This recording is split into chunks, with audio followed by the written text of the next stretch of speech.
Praise the lord. దేవుని నామానికి మహిమ కలుగును గాక. జూన్ 23 ఈరోజు మనం నేర్చుకోవాల్సిన ఒక ప్రాముఖ్యమైన పాఠం.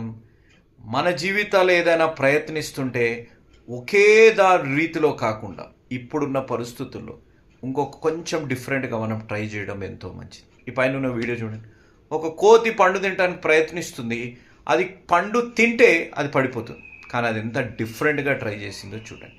ఈరోజు క్రైస్తవులుగా మనం పిలబడుతుంటే అందరితో కలిసి ఉండే విధంగా కొంచెం డిఫరెంట్గా మన జీవితాలు అంటే చెడు అలవాట్లు లేకుండా, వ్యసనాల నుంచి దూరమై, వ్యామోహాల నుంచి దూరమై, చెడు దృశ్యాల నుంచి మనం దూరమై, ఇంకా మన సంబంధాలలో కానీ మన వైవాహిక జీవితాల్లో అందరి వరే కాకుండా ప్రత్యేకత కలిగి మనం జీవిస్తే దేవుడు మనల్ని ఎంతగానో హెచ్చిస్తారు. మీరు ఆలోచించండి. మన డ్రెస్సింగ్ డిఫరెంట్ ఉండాలని, మన హెయిర్ స్టైల్ డిఫరెంట్ ఉండాలి, మన అద్దాలు డిఫరెంట్ ఉండాలి, అన్నిట్లో డిఫరెంట్ ఉండాలి. కానీ మన స్వభావం ఎందుకు అందరి వల్లే మనం ఉంటున్నాం?